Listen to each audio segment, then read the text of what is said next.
नमस्कार, N V news देख रहे हैं आप और मैं हूं आपके साथ ऋतुश्री पथरिया। खबरें हिमाचल की में आप सभी का स्वागत है। नजर डालेंगे हिमाचल की तमाम और अहम खबरों पर।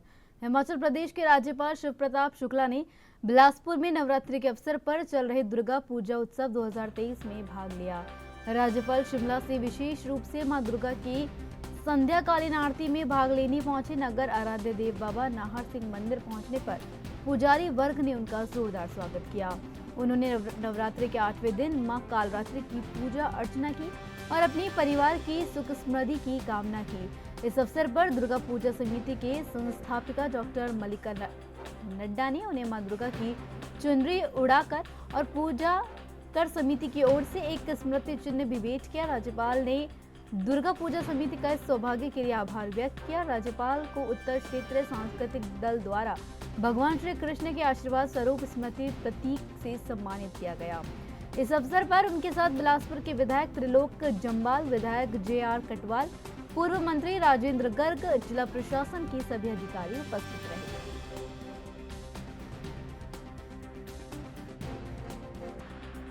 मैं आज नवरात्रि के अवसर पर आदरणीय मल्लिका नड्डा जी के जो 22 वर्षों की तपस्या है वो देखने के लिए आया था। मूर्ति की स्थापना ये करती हैं। मल्लिका जी जो है पूरी तौर पर लोगों को बुलाती है। 5000 से अधिक लोग प्रत्येक दिन, मुझे जो लोगों ने बताया कि यहाँ भोजन करते हैं, तो एक अद्भुत आनंद है। निश्चित रूप से यहाँ पर हिमाचल देवभूमि है और इस देवभूमि को और अधिक ऊर्जा देने का काम कर रही हैं।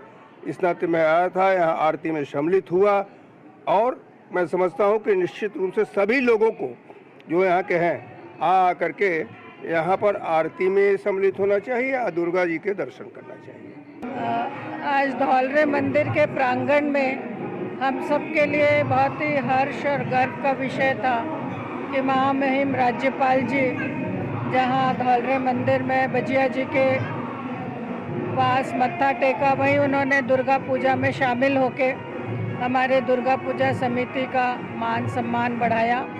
हम बहुत आभारी हैं कि उन्होंने यहाँ दुर्गा पूजा में सम्मिलित होने का एक कार्यक्रम बना के यहाँ उपस्थित हुए। मैं सभी को अष्टमी, नवमी और दशमी के इस कार्यक्रम में आमंत्रित करती हूँ और सभी को बहुत बहुत शुभकामनाएं देती हूँ नवरात्रों की, कि आप आए और सब परिवार शारदीय नवरात्रे का आनंद उठाएं। वक्त है छोटे से ब्रेक का। ब्रेक के बाद फिर हाजिर होंगे।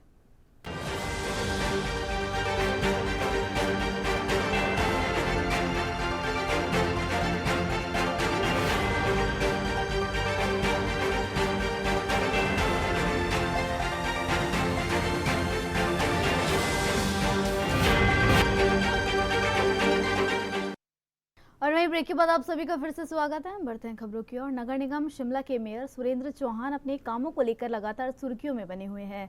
रविवार को छुट्टी के दिन मेयर सुरेंद्र चौहान ने आराम न कर छोटा शिमला के साधना कॉलोनी इलाके में रेलिंग में पेंट किया।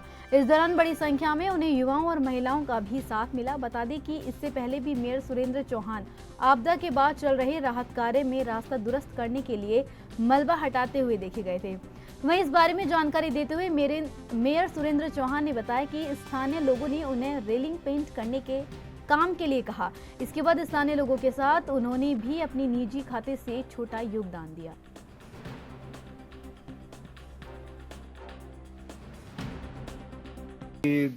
जैसे फेस्टिवल्स आ रहे हैं तो कुछ हर आदमी अपने घर में पेंट भी करता है, सफाई व्यवस्था करता है, सुंदर बनाता है। जितने त्यौहार का मौसम है, नवरात्रि चल रहे हैं, उसके बाद दशहरा आएगा, दशहरे के बाद दिवाली आएगी, तो सब लोग वो अपने घरों की सफाई और पेंट भी करते हैं।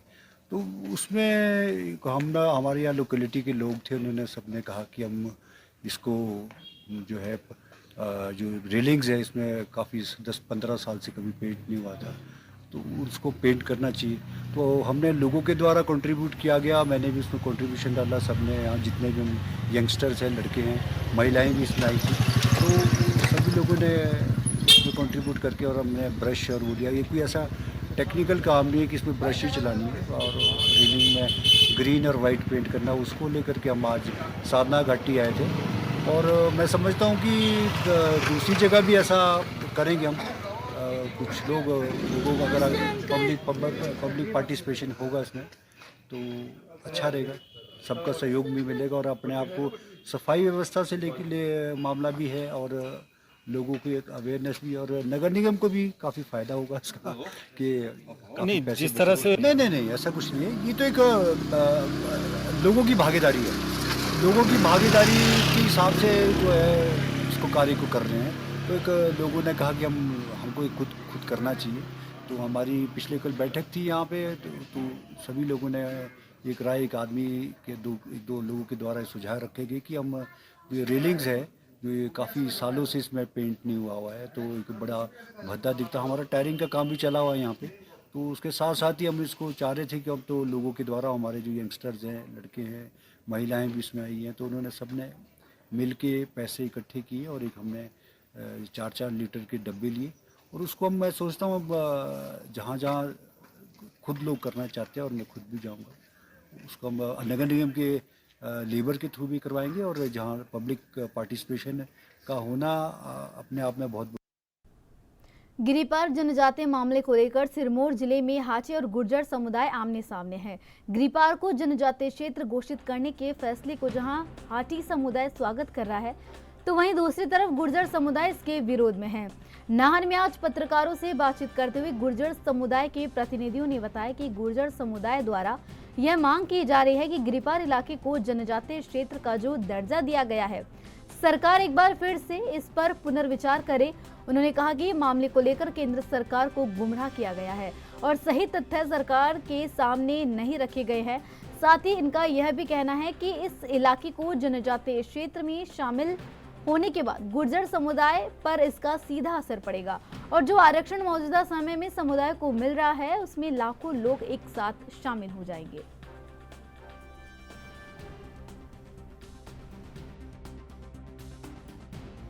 पहले तो चाहते हैं कि केंद्र सरकार इसको रिव्यू करे, जो भी इसमें इलीगलिटीज हैं उनको रिव्यू करे। अगर इनका डाटा है, सबसे पहले क्वांटिफिएबल डाटा जो हम बार बार कर रहे हैं अपोज की जो ट्राई की रिपोर्ट है उसमें कोई भी क्वांटिफिएबल डाटा नहीं है कि बैकवर्डनेस का या शाइनेस का या प्रिमिटिव ट्रेड्स का कोई भी क्वांटिफिएबल डाटा उसमें नहीं है। जिस तरह से उसमें लिखा है रजिस्ट्रेटी आपका क्या बोलते हैं शाइनेस है और इलेक्ट्रिसिटी नहीं है, रोड्स नहीं है, तो उसका कोई भी क्वांटिफिएबल डाटा नहीं है। सबसे पहले तो उस डाटा को प्रेजेंट किया जाए, उसको रिव्यू किया जाए और अगर उनका कुछ ऐसा डाटा मिलता है कि उनका बैकवर्डनेस का डाटा मिलता है और कहीं ना कहीं ट्राइबल का डाटा नहीं मिल रहा, क्योंकि मैं शुरू से कह रहा हूं कि प्रिमिटिव ट्रेड्स ट्राइबल एथनिसिटी नहीं है। हो सकता है कि कहीं कहीं पे बैकवर्डनेस हो, लेकिन बैकवर्डनेस में रिजर्वेशन, बैकवर्डनेस के बेस पे आप रिजर्वेशन शेड्यूल ट्राइब का नहीं दे सकते, उसके हमारे अलग मापदंड है। उसके लिए आपके पास ओबीसी का है। जिस तरह से खश कनायत जो समूह है उन्होंने लगभग कुछ सालों पहले ही खत लिखा था हमारे मुख्यमंत्री जी को, डीसी साहब को, कि उन्हें ओबीसी का दर्जा दिया है, आप उनको ओबीसी का दर्जा दें। और उसके बाद अगर आप ओबीसी का दर्जा नहीं देना चाहते तो जिस तरह पे हमारे राजस्थान में किया गया था कि गुर्जर समुदाय वहां का शेड्यूल ट्राइब की मांग कर रहा था, लेकिन वहां पे मीणा समुदाय ने अपोज किया था। तो मीणा समुदाय के अपोज करने के बाद वहां पे नई कैटेगरी का निर्माण किया गया जिसे एमबीसी कहते हैं, most backward classes, same as it is Haryana में किया गया। तो आप अगर बैकवर्डनेस के आधार पे देना चाहते हैं तो आप उसमें दे दें, कोई उनके लिए नई कैटेगरी बना दे, रिजर्वेशन दे दें, हमें उससे कोई आपत्ति नहीं है। लेकिन अगर हमारे रिजर्वेशन पे बात आती है, उसमें अगर ऐड किए जाते हैं एक्स्ट्रा लोग, तो ऑब्वियसली हमारा जो इक्वल डिस्ट्रीब्यूशन ऑफ रिसोर्सेज है, मैं बार बार कह रहा हूं, वो नहीं हो पाएगा, जिसकी वजह से हमारे जो राइट्स हैं वो इन्फ्रिंज होंगे। भाग्यपूर्ण विषय हैं। देखो, हमने कभी भी किसी का विरोध नहीं किया, ना हम कभी किसी का विरोध करते हैं। समय समय पर सरकार इस प्रकार की योजनाएं लेके आती है, हर अलग अलग जगह के लिए अलग अलग प्रकार की योजनाएं लेके आती है। और रही बात हमारा संघर्ष तो शर्मा जी 1967 से चलता आ रहा है। अब आप देख सकते हैं कि जौसार बाबर का 1968 से बेनिफिट लेना उन्होंने शुरू कर दिया था। हमने तो उनके लिए कुछ नहीं कहा, हमने तो उनका ये नहीं बताया कि भाई इनका होना चाहिए, इनका क्यों हुआ, हमारा क्यों नहीं हुआ। हम तो सिर्फ अपने इश्यूज़ को लेके सरकार के पास बार बार गए, जब सरकार के साथ जो डिमांड सरकार ने रखी उसके साथ। तो मेरे साथ हिमाचल की खबरों में बस इतना ही। तमाम अहम खबरों के लिए देखते रहिए ANB न्यूज़। नमस्कार।